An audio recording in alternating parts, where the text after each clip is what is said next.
of page 4, stating that that'd be Lee, Seong. Morning. Good morning, Your Honor. Francis. Brian Rutledge for the state. Good morning, Your Honor. Kathleen Bliss on behalf of Mr. Lee. Your Honor, may I be with my client, or do you want him to approach the You can go up lectern? there. You can stand over there. We'll be on a mic right there, so that'll work for us. Very welcome. Thank you. Okay, so this is the time set for entry of judgment and imposition of sentence. Is there any legal cause or reason why judgment should not be entered at this time? No, Your Honor. By virtue of your plea of guilty, I hereby adjudicate you guilty of 2 counts of driving and/or being in actual physical control of a motor vehicle while under the influence of intoxicating liquor or alcohol resulting in death, which is a B felony. Pursuant to negotiations, the parties retained the right to argue, but the state agreed it would not argue for a term greater than 7 to 20 years on each count. The state did retain the right to argue for consecutive time between counts. State? Your Honor, I would like to note at first there will be a number of victim speakers at the end. Right. I should also note, I did receive and read defendant's memorandum in support of sentencing as well. And I'd like to start by addressing a couple of the points that were made in that memorandum. First is that there's a lot about his alcohol use and abuse. And I understand that is a factor. If someone is at this high an alcohol level and is still moving about, let alone driving, they obviously have a problem with alcohol. But even a quick, if you Google what percentage of Americans are alcoholics, the first thing that comes up is a Newsweek article that says 30% of all Americans have had a serious problem with alcohol, and 1 in 7 Americans had a serious alcohol problem in the last year alone. If that were sufficient to cause this kind of behavior, we would be sentencing hundreds of people a day rather than only on rare occasion. It's not the alcohol that's the issue. The problem is the antisocial criminal behavior of deciding to drive while drinking, which is rare even among the alcoholics. And because of that, we've changed the penalties. We've raised them over the years. And that dovetails into another thing that was brought up in the sentencing memo. There are some very old cases with sentences listed. One of them was in Galvin that he got 2 consecutive 6-year sentences is all he got. But one thing I'd like to notice is Galvin was in 1982. That was a maximum sentence. The most he could get was 6 years consecutive, and he got the maximum full sentence. In fact, that was one of the cases that caused the legislature 3 years later to raise the maximum to 20 years. So that's not an appropriate sentence. It was so inappropriate that they changed the law. Also, if you look at more recent cases, Leonardo Resega, he just got 12 to 40 years. Gary Hosey got 24 to 80 years about a year ago. So when you kill multiple people driving drunk, we expect sentences much greater than were in the 1980s. This defendant, though, is worse than many of them. A lot of the cases I appear in front of on a DUI substantial or in DUI death, it is their first case. They have not been arrested for it before. They could even argue, I made a lone mistake, somehow made a mistake. He was out of custody on a DUI at the time. He had a pending DUI in justice court that he darn well knew about, and he'd been arrested for it. And he decided, even though I've driven drunk before, even though I know that gets me arrested and put in jail and I have pending criminal cases, he decided, I'm still going to drink and drive again. And if you look at the overall driving and the drinking, it's, again, much worse than normal. He's over twice the legal limit of alcohol. He's also over twice the legal speed limit on that road. It's a 45-mile-an-hour zone. He's doing 117 miles an hour through a red light when he plows into these girls' car. I mean, actually, given that his legal speed at that red light was 0 miles an hour, he was infinitely greater than the speed. But people were describing along Boulder Highway about this car whipping past them as if they are standing still. And we know from the chips in the car that tracked it, he never touched the brakes. Probably never had a chance at 117 miles an hour, even though the other car is turning, even though the light is red. But he didn't even touch him. And he killed 2 young women. And the thing I have the most concern with the recommendation from the defense as to a sentence, is the idea that we should run these concurrent. These are 2 separate individual young women. I think it's an insult to them to think that we run the sentence concurrent, that we do a kill one, get one free special here.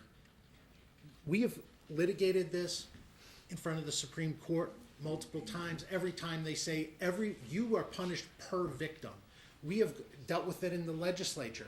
And not only did the legislature also say in Nevada, the public policy is you do separate time for each victim. Last year, they went and fixed the leaving the scene of an accident law, which had aggregated all the victims. And the legislatures, and it was darn near unanimous, majority of both parties said, that is wrong. If you hurt multiple people, you get punished multiple times. So I think it definitely has to run consecutive in this case. I don't see a single mitigating factor truly in this case. I mean, to say a DUI, someone has an alcohol problem, is not mitigating.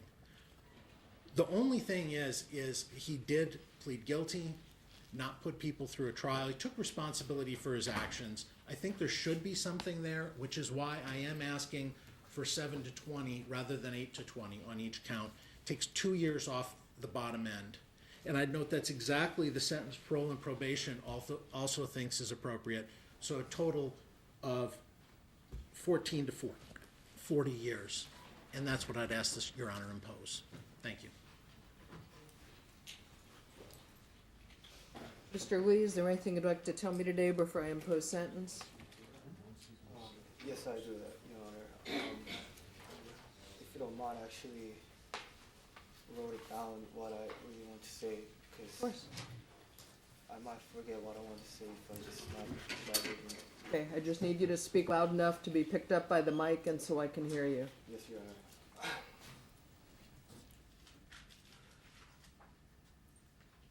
Your Honor, first and foremost, I would like to apologize to the victim's family, and most importantly, to the victims who can no longer be here with us today. While I'm in the custody, I learned that every decision I make should thought carefully, and my actions should be responsible. Hurting anyone or taking innocent's life was never my intentions. I pray every night that God and their family may forgive me one day. I really regret being behind the wheel impaired the night of the accident. I'm wondering if their family will ever forgive me the damage I've caused to their lives. It's certainly a hard pill to swallow. And I understand how they look at me, because if I was in their shoes, it would be hard for me to forgive someone who hurts my family as well. But Your Honor, it was totally unintentional and I never meant to hurt anybody. And this past year of my incarceration has been emotional and physical roller coaster. Now that I'm sober, I understand that I was truly wrong. And after being in the media, I have had to fend off numerous thoughts and be cautious with other inmates who intend to harm me. I've had to limit my talking as well as people I encounter.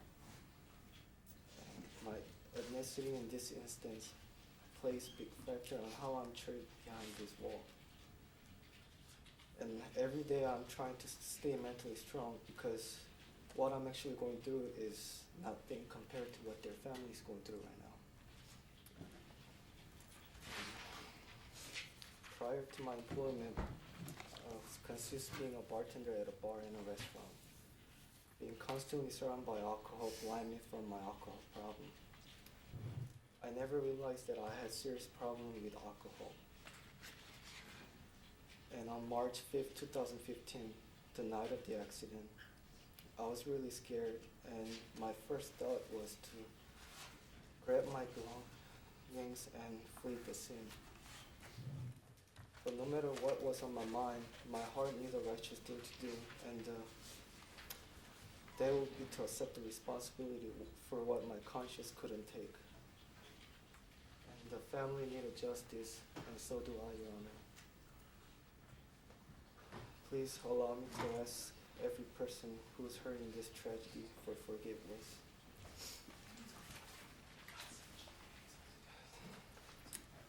After I'm done with my punishment, I want to be a strong member of society so I can help people who are hurt from tragedy like this, and people who are struggling with alcoholism so that no one will make the same mistake I made. I hope everyone realizes how seriously dangerous drinking and driving is before it's too late. It can actually hurt your family, yourself, and others.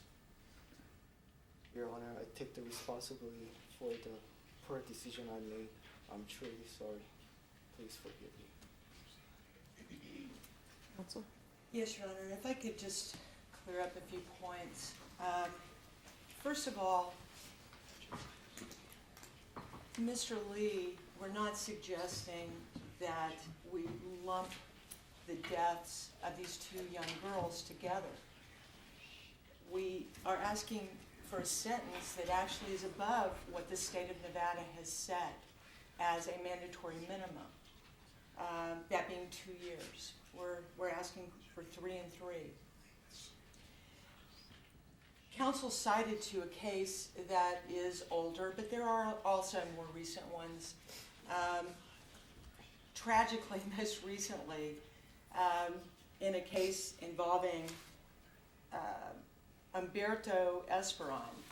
That wasn't a DUI case because the guy fled the scene. He killed 2 people. One of those happened to be a close friend of Mr. Lee, a young Vietnamese man. We understand the palatable grief and anguish that's going through with these families. They lost Kamisha and Gabriel. Mr. Lee, too, has lost his life as he once knew it. He has caused tremendous anguish for his own family. And there are mitigating circumstances here, Your Honor, in that he was evaluated by a doctor. We submitted that to you. We submitted it to the state. We're not just throwing this DUI excuse out. This kid, who was 22 years old at the time, he was drinking on a binge basis that then increased to a daily basis. He was also smoking a bowl of marijuana to start his day. He clearly had substance abuse problems, and especially for a 22-year-old mind that's still developing cognitively. This court must intervene. We want intervention for him.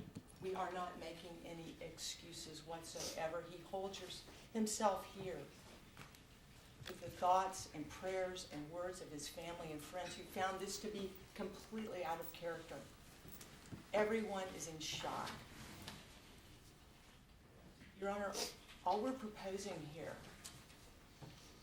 is a sentence that takes in all the factors.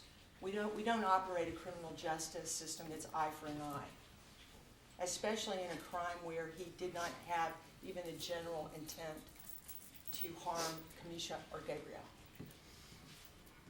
His conduct was reckless, it was out of control, and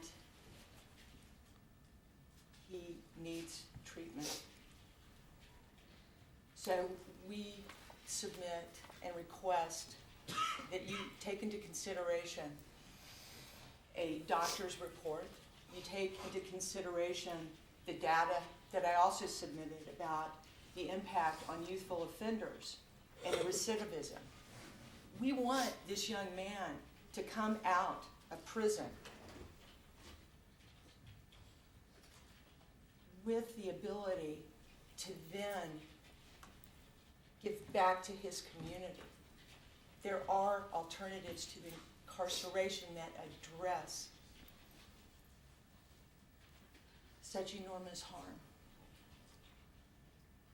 So we request, Your Honor, that you that you sentence him to a period of time not to exceed 6 years incarceration, but in combination with that, sentence him to drug treatment, sentence him to DUI camp where he can actually work, sentence him to community service where he can give back to this community who's been robbed of 2 girls, also robbed of this young man finishing school and doing what he should have been doing and what his family dreamed for him. Thank you. I just want to be clear, I mean, it's obviously it's mandatory prison on this sentence, and so whatever terms are imposed on parole are set by parole board. It's really not for me to say. So those sorts of conditions are things that may be imposed on a potential parole, but the only question for me today is how much prison time.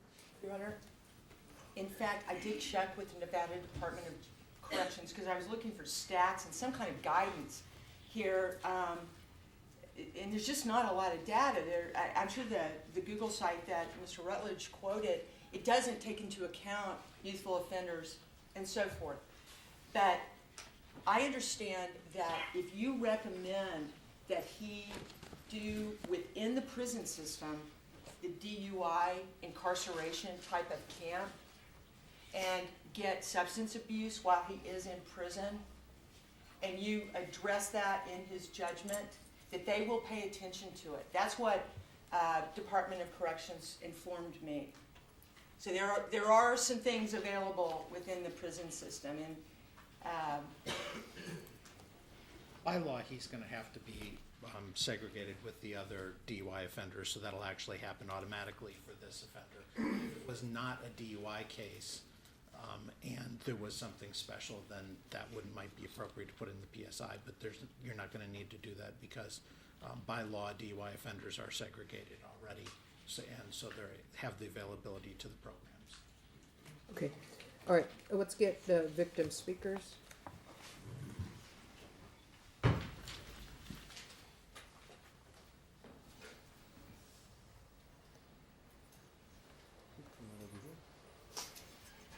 Morning. Hold on just a moment, sir. Raise your right hand. Face that gentleman right there. You solemnly swear the testimony you're about to give this action to be the truth, the whole truth, and nothing but the truth, so help you God? I do. Thank you. Please state your complete name, spelling both your first and last name for the record. My name is Jimmy Gilmore, Jimmie Gilmore. Okay, all right, sir, go ahead. Kamisha was my granddaughter. And I haven't been able to hear everything that's going on until I got the earphones. But my concern is this young man has a habit of making bad decisions that cause very bad consequences. And there seems to be a down spiral of his bad decisions, and his latest consequences cost the lives of 2 young people. They no longer can make any decisions. They no longer can cause any circumstances. So and the tragedy of it, to have to live with the fact that the velocity of the vehicle, the savage way that the vehicle struck and struck and struck my granddaughter and her best friend's vehicle is unfathomable in my mind, to have to continue to go through it over and over and over, day after day. That someone could take that kind of a responsibility so lightly to get behind the wheel of a vehicle when they already are aware that they can't handle it. Is it going to be just erased in a couple of days, in a couple of years? I don't know anything about the young man. All I know is he has a bad habit of making bad decisions. I think it takes a while to correct that kind of a habit. It's not going to be corrected in a short period of time. We need to be, human beings are creatures of habit. And the habits that we establish over our lifetime are not easily changed. It takes time. So I feel like this young man should be given enough time to be able to make the right decisions.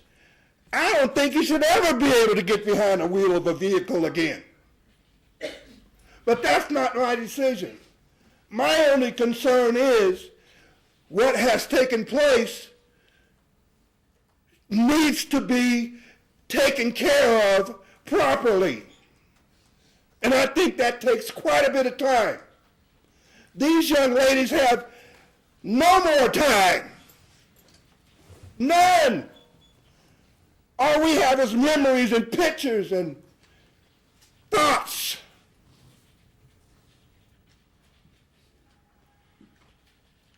And I think this court should make a strong statement that this kind of action should not be allowed. It's tough getting up every day thinking about Kamisha and Gabby. It's really tough. If you have spent any time with them and you have gotten close to them and gotten to know them, and then one day I get a phone call that says they're no longer here, it's hard to deal with and go through life. And I'm out here free. I'm having a hard time dealing with this. I'm just asking that the court take the consideration that there is something tragically done here. 117 miles an hour?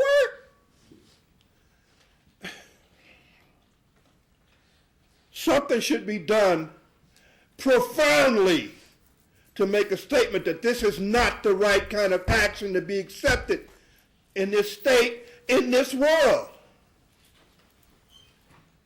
Thank you. Thank you very much.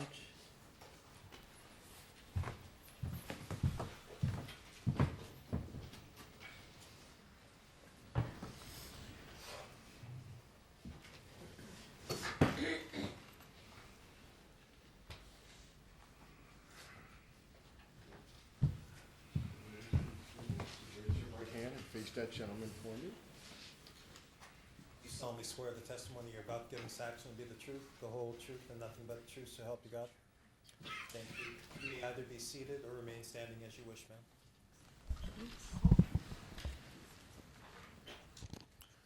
Please state your complete name, spelling both your first and last name for the record. I am Emma Woods, EMMAWOODS. Thank you. Okay, ma'am. Tell me whatever you'd like today. I'm sorry. You can proceed now and tell me what you've come to tell me today. I came to tell you and beg of you to give him the same thing that he gave my granddaughters. I bought Gabrielle. When Gabrielle came into this world, I cut her cord. I stood with Gabrielle. Gabrielle was not a throwaway. She was not a person that you just say, oh, well, 2 years and he's good. That's not right. I go and I sit at their grave. I talk to them. I try to figure out what makes a person. I don't understand how a person can be going that fast down a border street.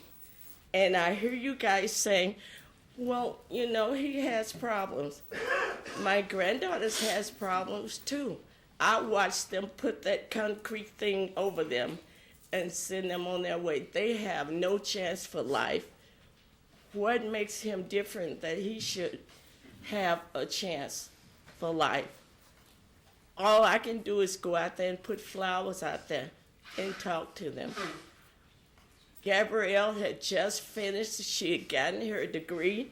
She was going ahead on and enrolling in UNLV. She wanted to be something, somebody. That's what they wanted. They didn't want death at 17 and 18 years old, but that's what that murderer did. And you can't call it anything but a murderer for the fact that, number one, from what I was told by the DA's office, he's illegal. Number two, he was out on another DUI charge. He come up with third one. What makes you think that he will change, or there won't be another person that come along? Losing Gabrielle has basically destroyed me. Inside, I think about her daily. I carry her picture. I talk to her. I try to talk to her on her cell phone just to hear her voice. It's not there. He took all that away from us. And you sit there and say, oh, but he has problems.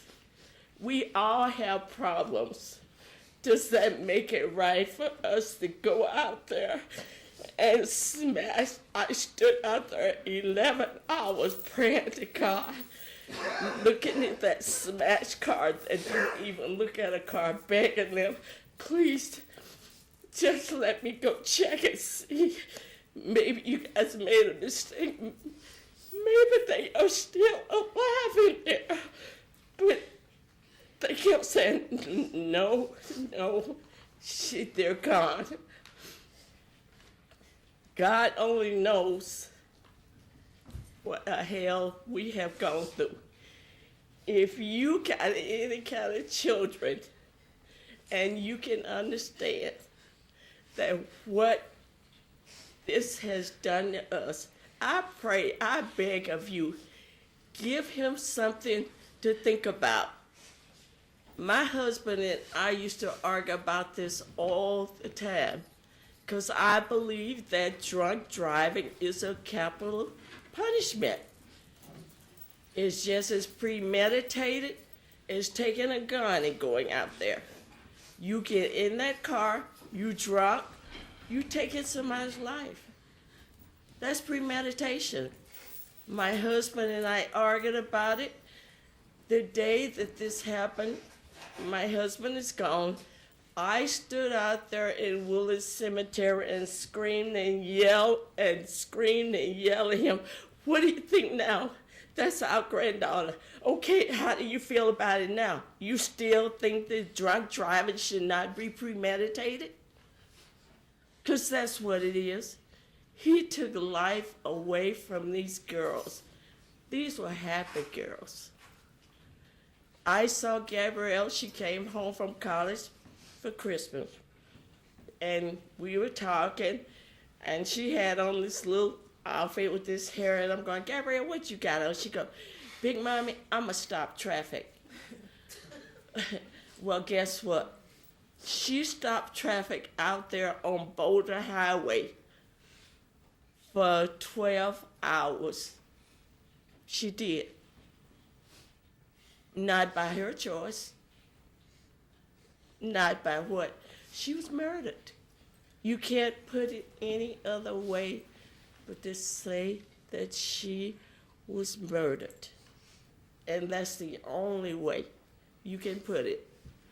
Granted, maybe he does have a problem drinking. There's a lot of them around here that has a problem drinking. But does that justify us saying, oh, well, we have to put her in the ground, but he gets to go on living life? And as much as his lawyer may think so, I stood there and I wanted to scream at her. What do you think? What about my grandkids? They had a right to life. They were on their way home, just trying to get home. And all of that was taken away from them. We had to stand there and watch them put them in those graves side by side. I go out there, I talk to them, I put my hand on the grave, but they can't answer me. All their life is over at 17 and 18 years old. This is not right, Your Honor. There should be, I was always brought up to believe that there's consequences for your action.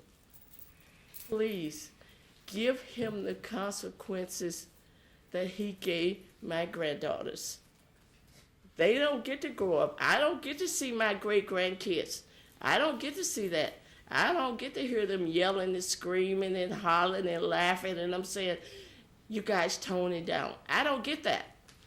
All I get to see is a tombstone with 2 pictures on it. That's all I get. Why do we ask more for him than he asked for my grandkids? He didn't. All he cared about was what he wanted. He got it. 3 times, Your Honor. This man has broken our laws. 3 times he did it. He took a life away, 2 lives that didn't deserve it. I beg of you, I plead with you, give him something to think about. Then I won't feel so bad sitting out there at that grave. Every week or so, I'm out there at that grave talking to these girls, trying to tell them, please give me a sign that you guys are okay. I pleaded with those people when they were trying to get them out of there. Please, please, just let me go see, just let me see them to make sure that maybe they are still alive in there. Their car was smashed down like this. They're saying, no, I tried to sneak around there. They called me. No, I tried to walk. No, ma'am. They're gone. They're not here. If you ever get a call like that, remember me. And please remember Gabrielle and Misha. They deserve some justice. Thank you, ma'am. Thank you.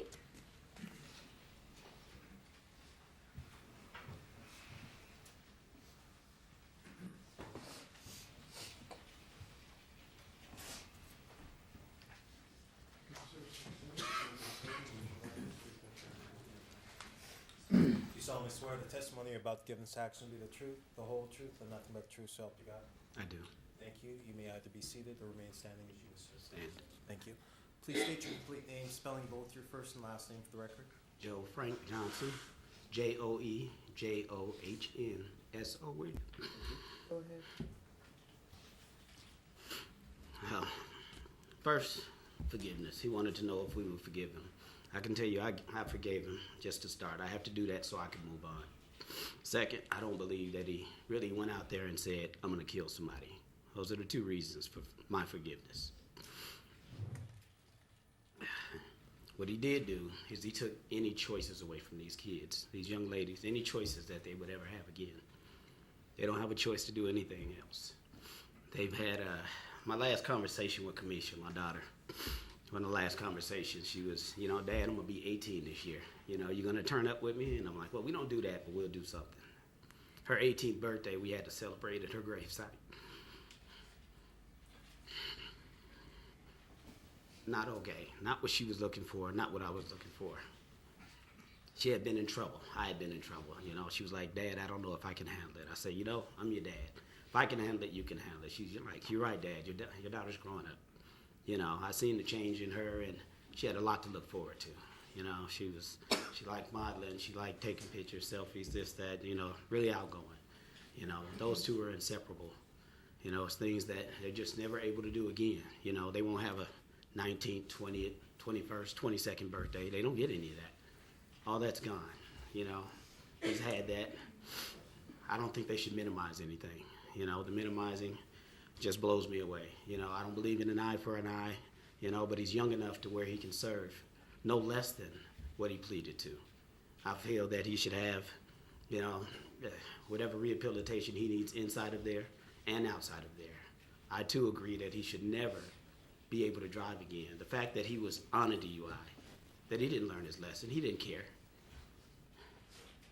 He thought it was okay to make these decisions. I've been through cases already where they felt like somebody needed extra help, that they blamed it on medication, that they sent him away. You know, this is the second funeral I've had for one of my kids. You know, until you've buried one of your kids, you don't know what this feels like. To have something like this taken away from you. I had somebody that brutally stabbed my daughter and her friend, my goddaughter. You know, and luckily he made 2 mistakes. He left both of them alive. He got way more time than that. You know, but this is something that they had graphic pictures. We don't get to see the pictures. He didn't get that call at 5 o'clock in the morning when we had to sit out there. Yes, those girls were in that car for 12 hours. 12 hours for me to walk around there and see one of their legs hanging out of that mangled mess. You can't imagine the pain and the wreckage that he's left behind due to this decision that he's made. We were told that after this, he's just worrying about how much time he's going to be detained here before he's deported, which is not what we heard in the last court date. When he gets out, he'll have a breathalyzer in his vehicle for the next 3 years. It was a whole bunch that we were in such disagreement with. I was even surprised that they even offered him a deal. So I would definitely ask that he do no less than what was imposed, no less than what he pled to. I would ask that wherever he goes, that it's not in a place where his family can just drive up the street and see him. I think it should be someplace far, far away. We don't get to go anywhere but the cemetery. To speak, we don't get to see him. We get to see, like they said, just the pictures, have the memories, that's it.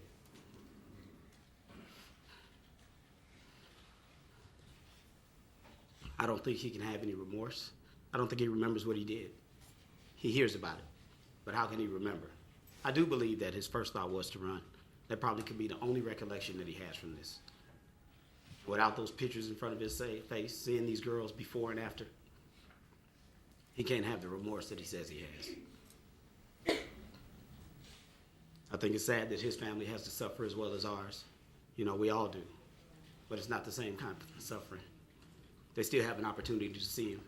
After whatever time he gets, he still has an opportunity to retain his life. He still has an opportunity to correct himself. I think that's good that he wants to work with people, as he says, to rehabilitate and speak against drunk driving. But, you know, it's an action thing. You definitely have to make that choice. And if he truly makes that choice down the line, I applaud it. I asked God to walk in this courtroom before me, to give me the courage and the words to say while I was in here to make sure I got everything out.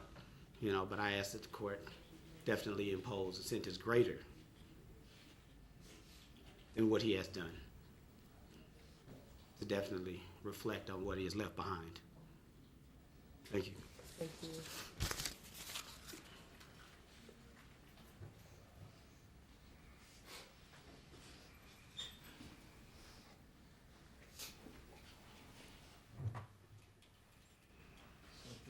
Raise your right hand, please, that gentleman right there for me. You solemnly swear the testimony you're about to give in this action will be the truth, the whole truth, and nothing but the truth, so help you God. Thank you. You may either be seated or remain standing as you wish. There's a chair. Please state your complete name, spelling both your first and last name for the record. Angela Gilmore, Angela Gilmore. Thank you. Go ahead, Mary. Okay, so first, forgiving you was never an issue. We've never been in a place in our mind that we haven't forgave you. So you can clear your conscience on whether or not we forgive you. And I'm speaking for both of us, the mothers. But that doesn't excuse anything. Because there is no excuse. There's no excuse. We were robbed. We were robbed. We got 17 and 18 years. That is the prime of a child's life. And they were still children. That's the prime of their life. That's the age where now we really get to see these little beings that we help mold and shape. We really get to see what they're going to be and what they're going to become and how they're going to be an impact in the world and in society. We don't get that. We don't get anything else but try not to cry every day. We get trying not to be depressed every day.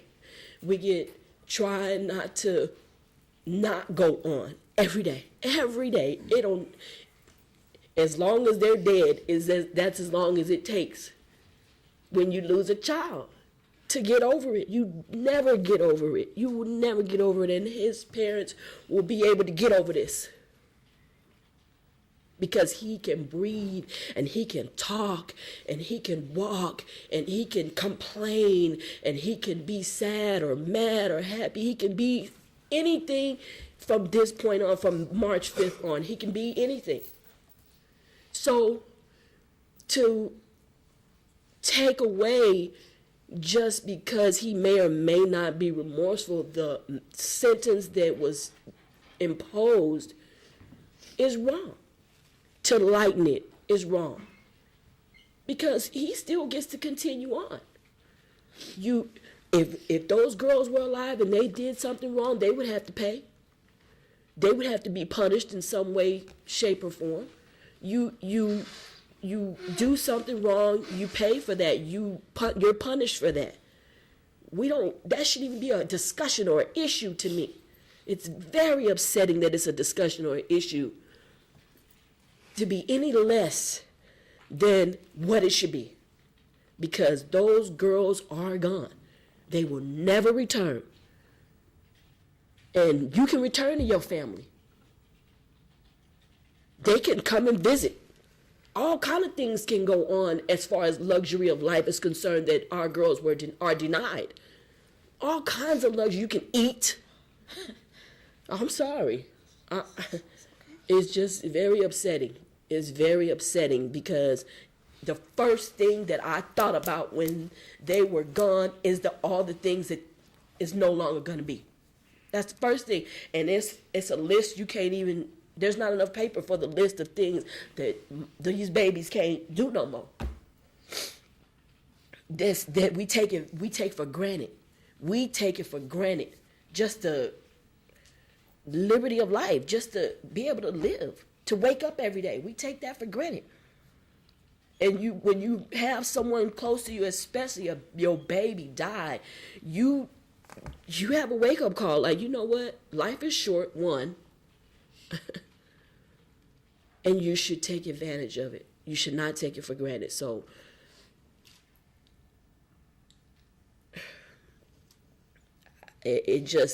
I do not want this to be a slap in the face for my girls as far as the sentencing is concerned. Everybody else can go on or has gone on because it's a year later, like they were just another statistic, but they were ours. And we ain't going on like they were just another statistic. We ain't going on like it's just been, it's been a year now, we can go on. No, we will never, ever get over it. Because they never coming back. That's it for me. Thank you very much, ma'am. And are you speaking as well, ma'am? Okay, let's go ahead. Please raise your hand. Solemnly swear the testimony you're about to give in this action be the truth, the whole truth, and nothing but the truth, so help you God. Yes, Once again, you may remain standing or be seated as you wish. I'll stand. My name is State your complete name, spelling both your first and last name for the record. Nychelle Thomas, Nychele, last name Thomas. And I want to address you. I want to tell you that I forgive you. I feel so sad because you're a child just like my child, and your life is gone just like their life is gone. This is a hard thing for us. This is a hard thing for your family. I don't think that he should get 40 years. I don't, because he's a child and he should have a life. However, you must not have children if you would think 3 years is satisfactory for your child to be in a ground. My child had desires and dreams.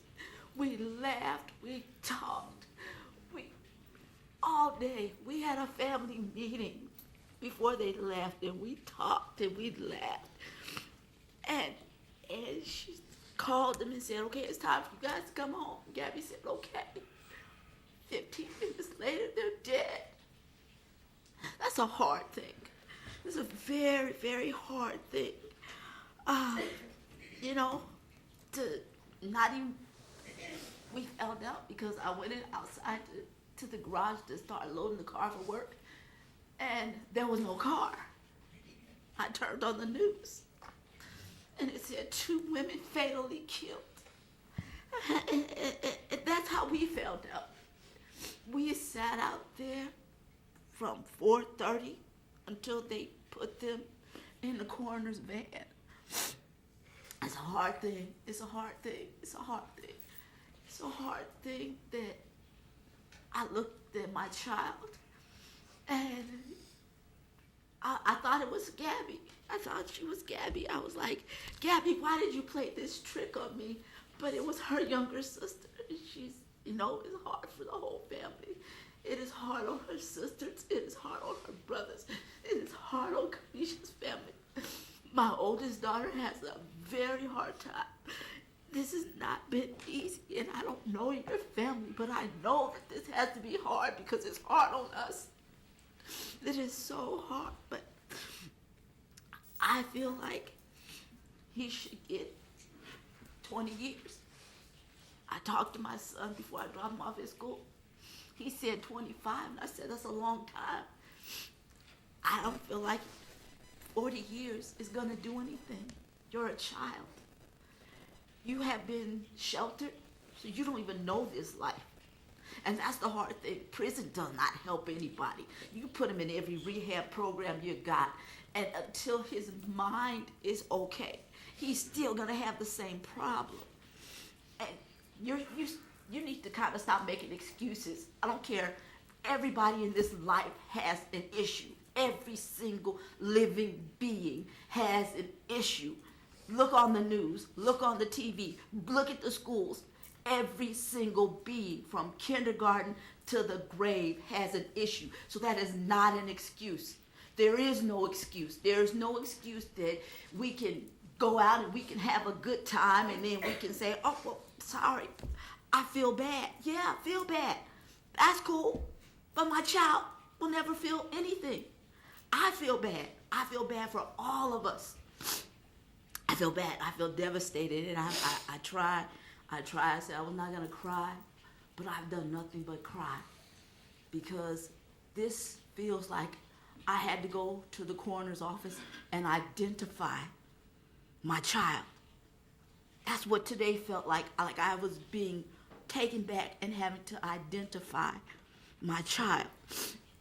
And standing with my best friend. We're best friends. They were best friends. They've been together since they were 2 and 3. Everybody thought they were sisters. They were so close. And they looked alike. And they got on our nerves alike. So, you know, it's a hard thing. It's a hard thing. It's a hard thing to say I would like someone to be incarcerated. But that's just the way the life is. You do it. You do it. But I don't think 40 years, Your Honor, I think it's too much. I think it's too much because he's a child. And he's a child just like our children didn't know the criminal system. He doesn't know the criminal system. And I don't want him to have to suffer that. I don't want him to have to suffer that. He's going to have to navigate anyway. He's not going to be in there 40 years thinking, let me think about Gabrielle and Kamisha. He's going to be thinking about, let me save my behind. Let me protect myself. Let me figure out how I can make it through this day. So yes, I'm sure that you've heard me say on the news, if there's a program that would have him to help people that have been impacted by this, That's what he should be doing after he serves his sentence, is to help the paraplegic that has been impacted by a drunk driver, to help the brain damage, the families. That's what should happen. But my thing also is that there needs to be some type of restitution, because I get that they say you have nothing, but somebody is paying for your lawyers. You do not have a court-appointed lawyer. You are getting off scot-free even right now because you have somebody that's gonna pay for you. And all I have is a freaking death certificate and a plot certificate that says that's where my damn daughter is. That's all I have. And a picture. And ridiculous people calling me saying, oh, did you see him on the news? I don't watch the news because I don't want to see you, because I don't want to cry for you, and I don't want to cry for me. I'm tired of crying. I'm tired of hurting. I'm tired. I'm tired of hurting. I'm glad that this is over. I'm glad that this is over. But I ask, don't give him 40 years, but definitely give him a sentence where he will have to do the time and to think about how he can better help the community that he's still going to be a part of. And I'm done. Thank you very much.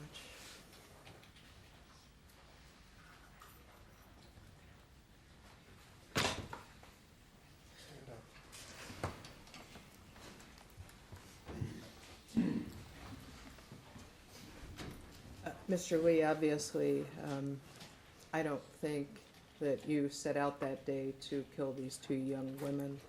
Certainly that wasn't what was on your mind that day. But you did have a prior DUI case. You had been picked up previously, had a prior charge, and were aware of criminal consequences that flow from driving under the influence of alcohol. And not only were you drinking on this day, but you drank a substantial amount of alcohol to have this blood alcohol level. And to have been driving at the speed that's been discussed, 117 miles an hour, is asking to cause serious harm to somebody. You're lucky that you're alive to be standing here today, given that that's what was going on that day. And unfortunately, these two victims were not so lucky. And to have caused the harm to the victims who've died and their families, it's just, as you can see, an awful amount of damage that you have caused to so many people from the choices that you made on that day. I do recognize that you are a young man, and I recognize that you likely had and will have a problem with alcohol addiction. I recognize that that's true. It's still choices that you made that day. I do take into consideration, in considering how long you spend in prison on this offense, what your particular circumstances are, how long it's appropriate to not only punish you, but what's needed to punish you, and what possibilities there are for when you get released to do some good in the world at some point as well. And how long is long enough to learn a lesson that this could never happen again. And I appreciate the statements from the various victim speakers we had today. And I understand the range of emotions and the range of requests that they made.